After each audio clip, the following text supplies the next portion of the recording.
نہ میں سیدنا فاروق اعظم کی بات کرتا ہوں۔ ایسا نہیں کہ بندہ کچا ہے، نہ حضور نے فرمایا عمر کی زبان پر تو رب نے حق جاری فرما دیا، فاروق جو کہہ دیں اللہ اس کے مطابق قرآن نازل کر دیتا ہے۔ امام سیوطی نے ان آیات کی تفصیل لکھی ہے جو حضرت عمر کی رضا کے مطابق نازل ہو گئی، لیکن حضرت عمر کے سامنے ایک بی بی لائی گئی، اس نے زنا کیا، سیاستہ میں روایت، حضرت فاروق اعظم نے حد جاری کر دی، فرمایا لے جاؤ اسے سنسار کرو یا کوڑے مارو۔ صحابہ لے کے جا رہے ہیں، مولا علی شیر خدا آ گئے، کہاں لے کے جا رہے ہو؟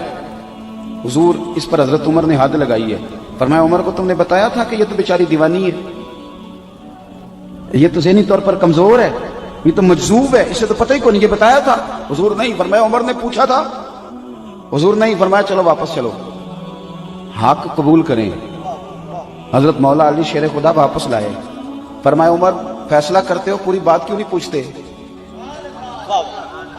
آپ نے کہا لی کیا ہوا؟ فرمایا تم نے اس عورت پہ حد لگائی؟ حضور لگائی۔ فرمایا تمہیں پتہ ہے یہ مجذوب ہے، دیوانی ہے، مرفوع قلم ہے، اس پر حد نہیں لگتی؟ عرض کی کہ حضرت عمر فاروق فرمانے لگے مجھے تو پتہ ہی نہیں، تو آپ فرمانے لگے پہلے پتہ کیا کرنا پھر معاملہ طے کیا کر۔ تو حضرت عمر نے کوئی بہانہ نہیں کیا، بہانے بھی ہوتے ہیں نا، انہیں میں نے صحیح نہیں گل دسی، اے بندے نے میں انج کیا سی، کوئی بہانہ نہیں لگایا۔ عمر نیچے اترے اور سجدے میں گر گئے، یا اللہ عمر کو معاف کر دے، یا اللہ عمر کو معاف کر دے۔ اور پھر چمکتے ہوئے جملے سیدنا فاروق اعظم کے فرمانے لگے لوگو آج اگر علی نہ ہوتا تو عمر ہلاک ہو جاتا، آج اگر علی نہ ہوتا تو عمر ہلاک ہو جاتا۔ بات کو سمجھیں، آپ قبول کریں، اگر آپ تک شکر کریں، حق اگر کسی تک آ گیا حق کو مانیں اور ڈٹنا سیکھیں اور حق بات کہنا سیکھیں۔ حضرت عمر فاروق رضی اللہ تعالیٰ عنہ کے زمانے میں بھی کچھ معاملات ایسے ہوئے۔ امام غزالی نے لکھا ہے کہ ایک نوجوان شراب چھپا کے نا اپنی چادر کی اوٹ میں تو حضرت عمر کے سامنے سے گزر رہا تھا، شراب چھپا کے۔ میں اکثر کہتا ہوں کہ آج بھی کوئی منع کرنے والا ہو تو لوگ منع ہونے کو تیار تو ہیں، پر ہم منع کرنے کو تیار نہیں ہوتے۔ اگر ہمارے کہنے پہ بڑی بڑی محفلیں ہو سکتی ہیں تو ہمارے کہنے پہ داڑھی بھی پوری ہو ہی سکتی ہے، لیکن ہم کہتے ہی نہیں، مزاج ہی نہیں، اس طرف لاتے ہی نہیں۔ ہمارے کہنے پر اگر بڑے بڑے چندے لوگ دے دیتے ہیں تو امید ہے نمازی بھی ہو ہی جائیں گے۔ توجہ دلانے کی، حضرت عمر کے زمانے میں بھی یہ مسئلہ ہوا۔ میری باتوں کی سمجھ آ رہی ہے سارے دوستوں؟ ایک نوجوان جا رہا ہے شراب چھپائے تو سیدنا فاروق اعظم نے تلوار نکال لی، یہ کیا ہے، کدھر جا رہے ہو؟ تو وہ کہنے لگا حضور وہ نا سرکہ ہے میرے پاس، اور اندر دعائیں مانگ رہا ہے، یا اللہ آج عمر سے بچا لے، آج کے بعد شراب نہیں پیوں گا۔ اندر دعائیں مانگ رہا ہے، اللہ عمر سے بچا لے، آج کے بعد شراب۔ حضور سرکہ ہے، سرکہ۔ حضرت عمر کہنے لگے کھول نہ ذرا، چادر کھولی تو بوتل میں واقعی سرکہ نکل آیا۔ وہ الحمدللہ الحمدللہ پکار کے چلنے لگا۔ ایک روایت میں نے ایسی بھی پڑھی کہ جب وہ جا رہا تھا تو حضرت عمر نے آواز دی، فرمانے لگے عمر سے ڈر کے توبہ کی ہے تو شراب کا سرکہ بنا ہے، اگر تو رب سے ڈر کے توبہ کرتا تو اللہ نے اس کو شہد بنا دینا تھا اور تیرے کام آ جاتا۔ کوئی ہونا تو چاہیے نہ منع کرنے والا۔ اور ایک بات اور آپ سے عرض کروں، جب آپ تک حق آ جائے تو اسے قبول بھی کرے گا، حق آ جائے تو اسے۔ حضرت عمر کا زمانہ تھا، مصر فتح ہو گیا، حضرت عمر بن عاص گورنر بنے۔ رواج یہ تھا مصر کے اندر کہ ایک دریا چلتا تھا، دریائے نیل، اور سارے مصر کا انحصار اسی دریا پہ تھا، فصلوں کو پانی بھی لگتا اسی سے، جانور بھی اسی سے پانی پیتے، کھیتیاں بھی اسی سے سیراب ہوتی۔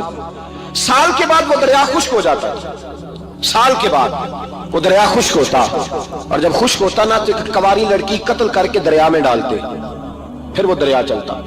آج بھی بہت ساری جگہوں پہ اوہام پرستی ہے، کہتے ہمارے آستانے کا طریقہ ہے۔ میں نے کہا آستانے کا اس آستانے کا طریقہ ہوتا ہے جس آستانے کا تعلق در مصطفیٰ سے ہوتا ہے، باقی کسی آستانے کا اپنا کوئی ذاتی طریقہ نہیں۔ طریقہ وہ جو میرے نبی پاک کا طریقہ ہے، اس سے ہٹ کر کون سا طریقہ ہے؟ ہمارے آستانے کا طریقہ ہے، ہماری یہ رسم ہے، ہمارا یہ رواج ہے، اٹھا کے بھاگ جاؤ رسم و رواج۔ ہمارے رسم و رواج رسول اللہ کی سنت کے پابند ہے۔ سارے بولیے صلی اللہ ہو، پھر ایک دفعہ پڑھیے درود شریف صلی اللہ ہو، 3 دفعہ کر لیں تاکہ طاقت آد ہو جائے، صلی اللہ ہو۔ نبی پاک صلی اللہ علیہ وسلم کا طریقہ اصل طریقہ ہے۔ حضرت عمر فاروق کو جناب عمر بن عاص، اور کہتے ہیں کہ پکا طریقہ یہ تھا کہ جب تک لڑکی قتل کر کے ڈالتے نہیں تھے دریا چلتا نہیں تھا۔ حضرت عمر کو خط لکھا کہ حضور یہ معاملہ ہے، اور لوگ مجھے یہی کہتے ہیں، میں نے لوگوں کو سمجھایا ہے کہ اسلام ظلم کا حکم نہیں دیتا، ظلم کی اجازت نہیں دیتا، کیسے لڑکی قتل کی جائے؟ اب آپ بتائیں کیا کرنا ہے؟ حضرت عمر ایمان، یقین، استقامت، پہاڑ ہے یہ لوگ، حضرت عمر نے 2 خط لکھے، ایک حضرت عمر بن عاص کے نام، دوسرا دریائے نیل کے نام. 2 خط لکھے. ایک خط لکھا دریا کے نام، ایک خط لکھا عمر بن عاص گورنر کے نام. گورنر کے نام خط لکھا تو فرمایا جتنے یہودی ہیں، عیسائی ہیں، کمزور ایمان والے، سب کو دریائے نیل پہ لے جا، اور میرا یہ دوسرا خط دریا میں ڈال دے اور سب کے سامنے ڈالنا. کہتے ہیں یہ خط پڑھنا چاہے تو تجھے اجازت بھی ہے، سنیے اور سر دھنیے اور سوچئے کہ اصل کمزوری کہاں آئی ہے. رمضان کے سب سے پہلے جمعے میں سب سے اہم موضوع چھیڑا ہے، کمزوری اور نقص واقعہ کہاں ہوا ہے. حضرت سیدنا عمر بن خطاب رضی اللہ تعالیٰ عنہ نے دریا کو مخاطب کر کے لکھا، ہو دریا، اگر تو کہتا ہے نا کہ لڑکی قتل کر کے پھینکی جائے گی تو میں رسول اللہ کا ماننے والا ہوں، میں ظلم نہیں ہونے دوں گا. ہمیں تیرے پانی کی ضرورت ہی کوئی نہیں، تو بے شک پانی نہ دے. اور اگر تو اللہ کے حکم سے بہتا ہے، اگر تو اللہ کے حکم سے بہتا ہے تو پھر اللہ کا بندہ اور مصطفیٰ کا غلام عمر تجھے حکم دیتا ہے کہ فوراً بہنا شروع کر دے، فوراً منٹ نہ لگانا. حضرت سیدنا عمر بن عاص فرماتے ہیں لشکروں کے لشکر لے کے میں دریائے نیل پہ پہنچا اور بھرے مجمع میں جناب عمر کا خط میں نے ڈالا تو دریا نے بہنا شروع کر دیا. فرماتے ہیں دریا بہنے لگا اور غیر مسلم کلمہ پڑھنا شروع ہو گئے. لوگ مجھے کہنے لگے کیا دکھایا ہے جو کلمہ پڑھ رہے ہیں؟ تو میں نے کہا دکھایا کچھ بھی نہیں، یہ حضرت عمر کے ایمان کی قوت کی برکت ہے کہ بہت سبحان اللہ. مصطفیٰ کے غلام حضرت سعد بن ابی وقاص قادسیہ کی جنگ کے لیے نکلے، رستے میں دریائے نیل آ گیا. حضرت سیدنا سعد بن ابی وقاص اب کہاں سفر طے کر کے آئے، کہتے پتہ ہی نہیں تھا کہ دریا آ جائے گا. اب دور دور تک پل کوئی نہیں. صحابہ کہتے ہیں دشمن للکار رہا، حضرت سعد بن ابی وقاص دریا کنارے کھڑے ہوئے، ایمان، یقین اور استقامت، ڈٹ گئے.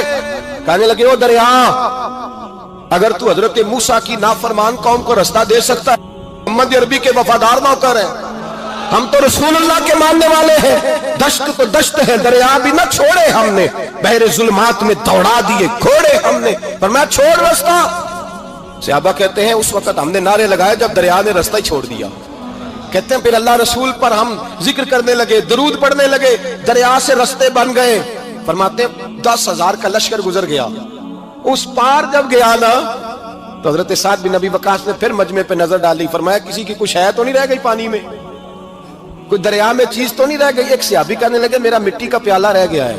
یار ذرا دیکھیے انداز دیکھیے، مٹی کا پیالہ. اور یار چھوڑ پڑا، مٹی کا پیالہ کیا ہوتا ہے؟ اب تو مٹی کے پیالے کی بات کرے گا، چھوڑ دے، کیا کرتا ہے؟ اس نے کہا پیالہ میرا رہ گیا ہے. حضرت سعد بن ابی وقاص کہنے لگے کیوں ہمارا پیالہ رہ جائے، ہم رسول اللہ کے نوکر ہیں. ایمان، یقین اور استقامت کی دولت. پھر دریا کی طرف دیکھا، کہنے لگے چل یار ہمارا پیالہ بھی واپس کر دے. صحابہ کہتے ہیں دریا کی لہر آئی اور پیالہ بھی واپس کر گئی. اور میرے بھائی جب ایمان کی دولت، یقین کی دولت، اعتماد کی دولت. حضرت عمر فاروق رضی اللہ تعالی عنہ، حضرت سیدنا ابو موسیٰ اشعری کہتے ہیں کہ میں نے نا صفائی کی، مال غنیمت کی میں نے صفائی کی تو 1 دینار مجھے نا کہیں پڑا ہوا مل گیا. تو فرماتے ہمیں اجازت ہوتی تھی کہ 1 آدھ دینار ہم اپنی مرضی سے کہیں خرچ کر سکتے. اگر آپ ناراض نہ ہوں تو ہمارے ہاں جب چیئرمین صاحب، ناظم صاحب ٹھیکے دیتے ہیں تو ٹھیکیدار ان کا چھوٹا بھائی ہوتا ہے یا چچا کا بیٹا ہوتا ہے یا خالہ کا بیٹا ہوتا ہے. وہ خود ناظم ہوتے ہیں اور ان کا چھوٹا بھائی ٹھیکیدار ہوتا ہے. یعنی وہ نا سارا کچھ گھر کے اندر ہی رہتا ہے.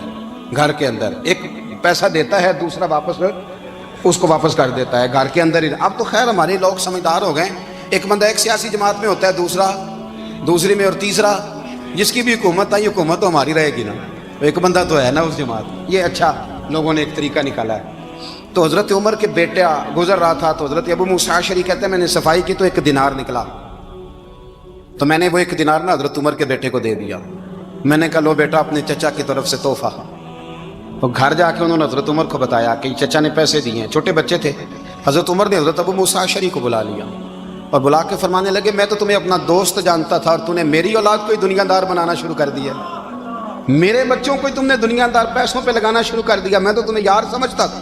فرمایا تمہیں چاہیے تھا میرے بیٹے کو نصیحت کرتے کہ بیٹا پیسوں سے رب راضی نہیں ہوتا، اس کی رضا والے کام کیے جائیں تو رب راضی ہوتا ہے. اور فرمایا تمہیں کوئی اور گھر نہیں ملا تھا تباہ کرنے کے لیے، میرا ہی گھر ملا تھا. اٹھاؤ اپنا دینار اور خبردار آج کے بعد میرے بچوں کے ساتھ یہ والی نیکی نہ کرنا. اور ہمارا کیا سٹیٹس ہے؟ دوستی ہے یہ اس سے جو تحفے زیادہ دے، جو بچوں کو خراب کرنے میں مدد زیادہ کرے اس کے ساتھ گرا۔ حضرت عمر نے گھر پہ اور سب سے بڑھ کر اپنی ذات پہ توجہ کی۔ حضرت ابو مالک رضی اللہ تعالیٰ عنہ کہتے ہیں میں عمر کے پیچھے پیچھے ایک باغ میں گیا، اکثر اس باغ میں جایا کرتے تھے، اور عمر جا کے نا تو درخت کے نیچے بیٹھ گئے اور فرمانے لگے او امیر المومنین اللہ سے ڈر جا، ورنہ جس رب نے حکومت دی ہے وہ عذاب بھی بڑا دے گا، ڈر جا رب سے۔ کبھی ساری زندگی حضرت عمر نے اپنا کوئی تعارف نہیں کرایا، کبھی نہیں۔ ایک بندے نے آپ کے سامنے تعریف کر دی آپ کی تو فرمانے لگے تو خود بھی ہلاک ہوا اور مجھے بھی ہلاک کر دیا، کیا ضرورت پڑی ہے میری تعریفیں کرنے کی؟ اتنی دیر میری تعریف میں لگائی، اللہ کا ذکر کرتا رب تجھے ثواب دیتا، حضور پہ درود پڑھتا تو رب تیرے اوپر رحمتیں نازل کرتا، کس چکر میں ہے؟ آج جتنا اچھی کوئی خوشامد کرے اتنی اچھی وزارت ملتی ہے، جتنی اچھی اس کو جو ہے وہ چاپلوسی کرنی آئے درجہ بھی اسے اتنا ہی اچھا ملتا ہے۔ حضرت عمر فاروق رضی اللہ تعالیٰ عنہ آپ کے بیٹے کہتے ہیں، صاحب فتوح الشام نے لکھا ہے، آپ کے صاحبزادے کہتے ہیں میں نکلا تو میرے ابا جی نا اپنی پشت پر مشکیزہ رکھ کے کنویں سے پانی بھر کے آ رہے، میں دوڑ کے آگے گیا، میں نے کہا ابا جی مجھے دے دے۔ فرمانے لگے بیٹا تیرا کیا خیال ہے، کوئی اور نہیں تھا مشکیزہ بھر کے لانے کے لیے، تیرا کیا خیال ہے؟ کہا ابا جی بڑے لوگ تھے پر آپ کیوں اٹھا رہے ہیں؟ فرمانے لگے نفس نا ذرا میرا بڑا ہو گیا تھا، اسے ذرا ذلیل کر رہا ہوں، ذرا اپنا محاسبہ کر رہا ہوں، یہ مجھے کہہ رہا تھا تو بڑی چیز ہے، تو میں نا ابھی مشکیزہ گھر رکھ کے آؤں گا، پھر تیری ماں نے مجھے کہا ہے کہ گھر میں لکڑیاں کوئی نہیں جلانے کے لیے، پھر میں جنگل سے لکڑیاں کاٹ کے لاؤں گا۔ اب میں امیر المومنین بن کے نا تو میرا نفس تھوڑا بڑا ہو گیا۔ اب یقین کریں ہمارا آزما خراب ہو جاتا ہے جب تک ہمارا تعارف صحیح نہ ہو، ہمارا تعارف ٹھیک نہ ہو، میں یہ ہوتا ہوں میں وہ ہوتا ہوں، چھوڑ مٹی دیں تے مٹی رہنا ہی، مٹی دیں تے مٹی دیں تے مٹی رہنا ہی، ایویں کادی بلے بلے اج مٹی دے اتے بندیا تے کل مٹی دے تھلے، مٹی دیں تے مٹی رہنا ہے، کادی بلے، مجھے پوچھ لو مجھے جان لو میرا نام لے لو، میں بھی آیا ہوں، میں بھی ہوتا ہوں، میرا بھی یہ تذکرہ ہے، میں بدکار پرانا خادم کسے در ملی نہ ٹوئی، اے تے واصف یار نے نظر جو کی تھی تے واصف واصف ہی ہوئی۔ یہ تو بڑی بات کی بات ہے، تو بات کی بات ہے صاحب، ورنہ من نانم کے من نانم، جو ہم ہیں اس کا ہمیں پتہ تو ہے نا بھائی۔ کبھی بھی یہ جو ذات کا چکر ہے نا میں بھی ہوں مجھے بھی، او بھائی یاد رکھو میں کون ہوں، یہ جو نام نمود اور یہ خواہشیں اور یہ جو وقار، یہ تو کمزور لوگوں کا طریقہ ہے، جس کو اپنا تعارف کرانا پڑ گیا اس سے بھی زیادہ کمزور کوئی ہے، فوٹو میں دکھاتا پھرتا ہے فلانے کے ساتھ فوٹو فلانے، تو کمزور بندے یہ کام کرتے۔ حضرت عمر فاروق اللہ اکبر، حضرت عمر جیسا بندہ 24 لاکھ مربع میل کا حکمران، اور شاہ روم کو خط لکھ کے کہتا ہے میں منت نہیں کرتا میں حکم دیتا ہوں، اتنا تگڑا بندہ۔ جنگ قادسیہ کے لیے حضرت سعد بن ابی وقاص کو بھیجا، فتوح الشام پڑھ کے دیکھیں، حضرت عمر بڑے پریشان ہیں، اتنے دن ہو گئے کوئی رپورٹ ہی نہیں آئی، اب تو موبائل ہے نا تو ایک ایک منٹ کی رپورٹ لیں آپ، بلکہ آپ ایک منٹ کی فوٹو لیں، آپ رپورٹ تو دور رہ گئی۔ حضرت عمر فاروق رضی اللہ تعالیٰ عنہ بڑے پریشان ہیں کہ قادسیہ میں حضرت سعد بن ابی وقاص کے ساتھ لوگ جہاد کرنے گئے، رپورٹ کوئی نہیں آ رہی، اتنے پریشان تھے کہ باہر نکل کے نا اس رستے پہ بیٹھ جاتے جو رستہ قادسیہ کی طرف سے آتا تھا، اس جو بھی آتا جاتا پوچھتے جنگ کے کیا حالات ہیں۔ ادھر جب اللہ نے فتح دے دی نا تو حضرت سعد بن ابی وقاص رضی اللہ تعالیٰ عنہ نے ایک قاصد کو خط دے کے بھیجا، کہنے لگے عمر کے پاس جاؤ انہیں اطلاع دو کہ الحمدللہ اللہ نے اسلام کو فتح عطا کر دی۔ یہ حضرت عمر کو جا کے دینا، وہ بڑے پریشان ہوں گے۔ وہ جو اس زمانے میں اس طرح ہوتا تھا کہ کئی دور دور سے صحابہ جو دوسرے شہروں کے ملکوں کے رہنے والے ہوتے تھے وہ بھی آ کے شامل ہو جاتے تھے جہاد میں، کوئی ایک دفعہ مدینے آیا، کوئی 2 دفعہ آیا، پھر اپنے اپنے علاقوں میں بہت سارے لوگوں نے زیادہ دفعہ حضرت عمر کو دیکھا بھی نہیں تھا۔ وہ جو قاصد خط لے کے آیا تھا نا اس نے ایک آدھ دفعہ دیکھا تھا، حضرت عمر بوڑھے ہو گئے، وہ پہچانتا نہیں تھا۔ میری بات کی سمجھ آ رہی ہے آپ حضرات کو؟ ادھر سے وہ خط لے کے آ گیا، حضرت عمر مدینے سے باہر نکل کے اس روڈ پہ بیٹھے تھے جو قادسیہ سے آتا تھا، جب اس آدمی کو آتے دیکھا تو حضرت عمر اٹھ کے کھڑے ہو گئے، فرمانے لگے قادسیہ سے آ رہے ہو؟ وہ کیا کہتا ہے؟ پٹے پرانے کپڑے، ٹوٹے ہوئے جوتے، سر پہ پرانی پگڑی، کہنے لگے غلام مدینے کے رہنے والے ہو؟ حضرت عمر کہنے لگے ہاں مدینے کا ہوں۔ کہا میں قادسیہ سے آیا ہوں، الحمدللہ اللہ نے اسلام کو فتح دے دی ہے، الحمدللہ کفر کی کمر ٹوٹ گئی ہے۔ اس نے یہ بات کر کے تو گھوڑے کو ایڑی لگائی، گھوڑا دوڑنے لگا مدینے کے، حضرت عمر بھی ساتھ ساتھ دوڑ رہے ہیں۔ فرمانے لگے اچھا بتاؤ خالد بن ولید کا کیا حال ہے؟ تھوڑا آگے جا کے فرمانے لگے اسامہ بن زید کیسے ہے؟ وہ کہتے ہیں ٹھیک ہے۔ پھر اس نے اور گھوڑا، عمر ساتھ ساتھ دوڑ رہے ہیں، ساتھ ساتھ 24 لاکھ مربع میل کا حکمران، ایک جوتا پیر سے نکل گیا، عمر دوڑ رہے ہیں۔ آگے جا کے پوچھتے ہیں سعد بن ابی وقاص کا کیا حال ہے؟ تو حضور وہ بھی ٹھیک ہے. کتنے لوگ میرے شہید ہو گئے مسلمانوں میں سے. کہنے لگا صحیح گنتی کا نہیں پتا. یہ لفظ ادا ہوتے ہوتے مدینے کی سرحد آ گئی. لوگوں نے عمر کو گھوڑے کے ساتھ دوڑتے دیکھا تو کہا امیر المومنین کیوں دوڑ رہے ہیں؟ وہ غلام چھلانگ لگا کے نیچے آیا, قدموں میں بیٹھ گیا. کہنے لگا حضور آپ نے بتایا ہی نہیں آپ امیر المومنین ہیں. آپ فرمانے لگے کیا بتاتا, میں تو اونٹ چلانے والے کا پتر ہوں, کیا بتاتا. وہ عمر ہوں جس نے اپنے گناہوں کا حساب دینا ہے, کیا بتاتا. جو سعد بن ابی وقاص کو جہاد پہ بھیج کے خود بزدلوں کی طرح گھر میں بیٹھا ہے, کیا بتاتا. کوئی حیثیت نہیں, کوئی تو نے اچھا کیا, تو مجاہد تھا, مجھے ساتھ ساتھ دوڑایا, تو نے اچھا کیا. جتنے لوگ تھے چیخے مار کے رونے لگے. حضرت فاروق اعظم سے کہنے لگے عمر جب تک تیرے جلوے رہیں گے اللہ کامیابیاں ہی عطا فرمائے گا, جب تک تیرا رنگ رہے گا اللہ تعالیٰ نوازتا ہی رہے گا. کچھ نہیں, کبھی اپنا آپ ظاہر ہی نہیں کیا. بہت بڑے تھے, بہت بڑے تھے حضرت عمر, بڑے تھے, لیکن ساری زندگی اپنے محاذ. حضرت ابو رافع غلام تھے, قرآن پاک بڑا سونا پڑھتے تھے. حضرت عمر جب بھی انہیں ملتے کہتے ابو رافع تو عمر سے اچھا ہے, قرآن بڑا شاندار پڑھتا ہے. تو وہ کہتے حضور اگر میں قرآن صحیح پڑھتا ہوں تو آپ کو قرآن کی تشریح زیادہ صحیح آتی ہے, آپ بھی تو مجھ سے افضل ہیں. تو آپ فرماتے نہیں پھر بھی تو مجھ سے افضل ہے. کیوں؟ اس لیے کہ تو اپنے غلام اپنے آقا کی نوکری بھی ٹھیک کرتا ہے اور رب کی عبادت بھی ٹھیک کرتا ہے, اور مجھے خالی صرف عبادت کرنی ہوتی ہے وہ بھی ٹھیک نہیں کر پاتا. ساری زندگی اپنا محاسبہ, ساری زندگی اپنے گریبان میں دیکھا, ساری زندگی اپنے آپ کو پرکھا, اپنے آپ کو ٹٹولا. 62 سال عمر بیت گئی. حضرت حذیفہ بن یمان ایک صحابی تھے, میرے نبی کریم علیہ السلام نا ان سے راز کی باتیں کرتے تھے. ہر بندے کا ہاضمہ ٹھیک نہیں ہوتا, سب سے راز کی بات نہیں کرنی چاہیے. حضرت حذیفہ بن یمان کہتے ہیں حضور راز کی باتیں بتاتے. مدینہ منورہ میں جو منافقین تھے ان کی لسٹ بھی نبی پاک نے حضرت حذیفہ بن یمان کو دی تھی. جب کوئی مشکوک آدمی مر جاتا نا تو صحابہ کہتے ہیں ہم دیکھتے اگر حضرت حذیفہ نے جنازہ پڑھا ہے تو ہم بھی جنازہ پڑھ لیتے. نبی پاک نے بھی کچھ جنازے نہیں پڑھے. ترمذی میں ہے, فرمایا عثمان سے جو بغض رکھے اس کا جنازہ نہیں پڑھیں گے. حضرت حذیفہ بن یمان اگر جنازہ پڑھتے تو لوگ پڑھتے, وہ نہ پڑھتے تو لوگ جنازہ نہ پڑھتے. حضرت حذیفہ بن یمان کہتے ہیں جناب عمر فاروق کی خلافت کے آخری ایام تھے, کچھ دنوں کے بعد وہ شہید ہو گئے. فرماتے آدھی رات کا وقت تھا, میں گھر میں سویا تھا بڑا بے فکر, اچانک میرے دروازے پہ دستک ہوئی, میں گھبرا کے اٹھا, اتنی رات کو کون آیا؟ کہتے ہیں قربان جاؤں دروازے پہ گیا تو امیر المومنین فاروق اعظم دروازے پہ. میں نے کہا عمر کوئی حکم تھا تو مجھے بلا لیتے. کہنے لگے میں نا امیر بن کے نہیں آیا, تیرا ویر بن کے آیا ہوں. امیر المومنین کی حیثیت سے سرکاری کام سے بلاتا تو وہاں بلاتا, مجھے ایک ذاتی کام پڑ گیا. کہتے میں نے عمر کو گھر کی اندر بلا کے چارپائی پہ بٹھایا. میں نے کہا حضور میں غریب آدمی ہوں, میں کیا آپ کے کام آ سکتا ہوں؟ تو کہتے ہیں انہوں نے نا مجھے ساتھ بٹھا لیا, پھر میرا ہاتھ پکڑ لیا. کہنے لگے تو عمر کو جانتا ہے؟ عمر جھوٹ نہیں بولتا. تو جانتا ہے؟ عمر وعدوں کا پکا ہے. کہا حضور جانتا ہوں. کہا میں اس وقت آیا ہوں جب دیکھ بھی کوئی نہیں رہا. حضرت حذیفہ بن یمان کہتے ہیں پریشان ہو گیا, حضور پہلیاں نہ بجھوائے, مہربانی کریں بتائیں کدھر آئے ہیں. حضرت عمر فاروق فرمانے لگے 62 سال کا ہو گیا ہوں, 63 میں چل رہا ہے, داڑھی سفید ہو گئی ہے, الپک گیا, اٹھ فریدہ ستیا, داڑھی آ گئی پور, اگا نیڑے آ گئی, پیچھا رہ گئی دور. اپنا اب قبر اشر کا معاملہ صاف نظر آنے لگا ہے. کہا حضور مجھ سے کیا چاہتے ہیں؟ حضرت عمر رو پڑے, کہنے لگے آج میں عشاء کے بعد نکلا ہوں تو نبی پاک کے صحابہ مجھے نیک کہہ رہے تھے, پھر میں نے بچوں کی ماں سے اور بچوں سے بھی پوچھا ہے, وہ بھی مجھ سے راضی ہیں. پر حذیفہ تیرے ساتھ نبی پاک راز کی باتیں کرتے تھے, سچ بتا کہیں عمر کا نام منافقوں میں شامل تو نہیں؟ سچ بتا ان منافقین میں تو شامل نہیں, کہیں اوپر سے تو نہیں سارا کچھ؟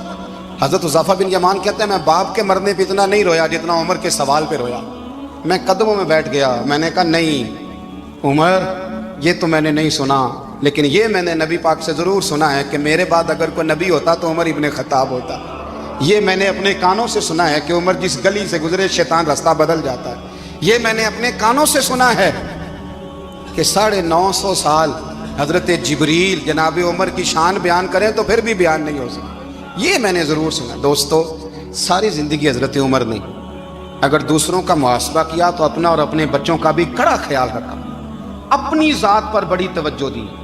جو لوگ اپنا بھول جاتے نا, ہمیں اپنی صحت کا بڑا خیال ہے لیکن اپنی روحانی زندگی کا کوئی خیال نہیں ہے. قلبی زندگی کا کوئی تصور نہیں ہے. آپ یقین کریں موٹا آدمی کمزور ہونے کے لیے جدوجہد کر رہا ہے, کمزور طاقتور ہونے کے لیے, لیکن جس کو کتنے دن بیت گئے اللہ رسول کی یاد میں رویا ہی نہیں, کتنے دن بیت گئے نعت سننے کو دل ہی نہیں چاہا, جسے مہینوں بیت گئے اور قرآن پاک کی طرف نظر ہی نہیں گئی, وہ فکر مند ہی نہیں. زندگی زندہ دلی کا نام ہے, مردہ دل کیا خاک جیا کرتے ہیں. بھائی حضرت عمر کی زندگی دور حاضر میں ہمیں یہ سبق دیتی ہے کہ کڑی نگرانی رکھو اپنے پودوں کی, کڑا خیال رکھو اپنے ذاتی باغ کا, اور یہ جو تمہارے دل کی دنیا ہے یہ تمہاری روح کی زندگی ہے, اس کا محاسبہ کرتے رہو. نبی کریم علیہ السلام نے فرمایا اپنا حساب خود کر لو قبل اس کے کہ تمہارا حساب کیا جائے. اپنا حساب, بولیے اپنا حساب.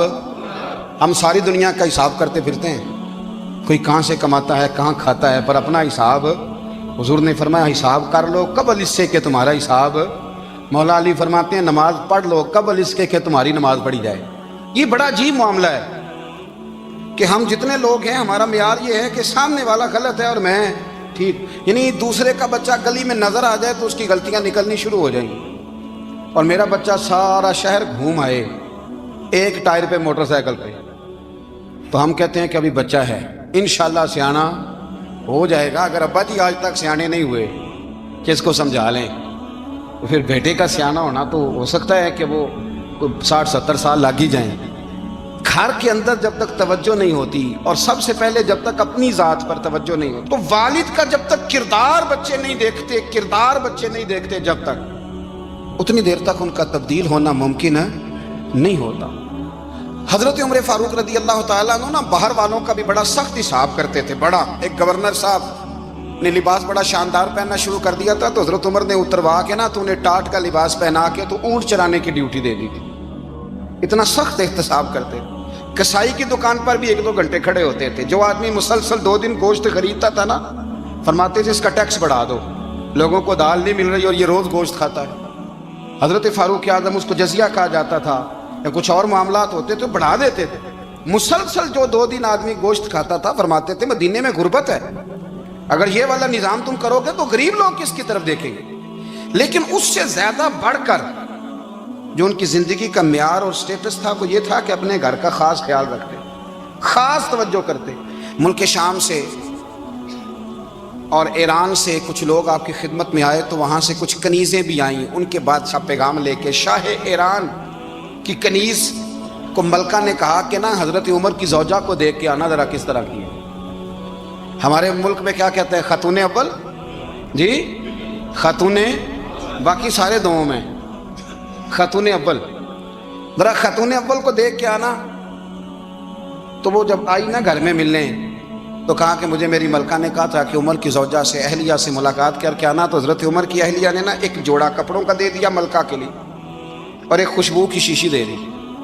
اب جب وہ تحفے وہاں گئے تو اس ملکہ نے نا کچھ سونے کا سامان بھیجا, کچھ زیورات بھیجے, کچھ تحائف بھیجے. جب حضرت عمر کے گھر آئے نا, وہ خادم لے کے آیا, اس نے کہا جی آپ کی اہلیہ نے تحفے بھیجے تھے. تو جواب میں شاہ ایران کی بیوی نے, یہاں جس ملک کا وہ سفیر تھا, انہوں نے بھی یہ بھیجے. حضرت عمر فاروق نا وہ تحفے لے کے گھر گئے, تو جا کے کہنے لگے اپنی اہلیہ سے, یہ تو کب سے تحفے تحائف بھیجنے لگ گئی ہے, یہ کب سے نظام شروع ہو گیا؟ تو کہ حضور تحفہ دینا لینا تو ٹھیک ہے, سنت ہے, محبت بڑھتی ہے, تو یہ کوئی قباحت نہیں, اور میں نے اپنی ذاتی استعمال کے لیے جو چیزیں رکھی تھی وہ میں نے دی ہیں. تو حضرت عمر فاروق رضی اللہ تعالیٰ عنہ فرمانے لگے ہم نے کسی ملک کے ساتھ اور اس کے بادشاہ کے ساتھ ذاتی تعلق نہیں بنانا, تعلق جو بھی بنے گا رسول اللہ کے دین کی برکت سے بنے گا. ذاتی رشتے نہیں ہم نے قائم کرنے, ذاتی. آپ کے ملک کی جو ایئر لائن جس کا ہر سال خسارے کا ڈنڈورا پیٹا جاتا ہے نا, وہ ہمارے بادشاہ صاحب اور صدر صاحب اگر غیر ملکیوں کو گھوڑا کبھی بھیجنا ہو نا, گھوڑا, تو پورا ایک جہاز گھوڑا لے کے تحفے میں جاتا ہے, پورا جہاز. غریب قوم کا یہ سرمایہ, اور قوم بڑی بادشاہ ہے, لائنوں میں لگ کے ووٹ دیتی ہے. 2 کام ہمیشہ لائن میں لگ کے کرنے, ایک بل لائن میں لگ کے جمع کرانا ہے, اور ایک ووٹ لائن میں لگ کے, تاکہ پھر پورے 5 سال لائن میں ہی لگے رہیں. مرضی سے آپ ووٹ دینا, پر جو بات درست ہے اس کو سنو. حضرت عمر فاروق رضی اللہ تعالیٰ عنہ نے اپنی اہلیہ سے پوچھا کتنے کا تھا وہ تیرا جوڑا اور خوشبو کی شیشی؟ انہوں نے کہا 3 دینار کی. فرمایا یہ 3 دینار تیرے, اور باقی جو تحفے آئے ہیں وہ تو خود کہہ, چونکہ اس نے تیرے نام بھیجے ہیں, تو کہہ کہ میں مال غنیمت میں دیتی ہوں.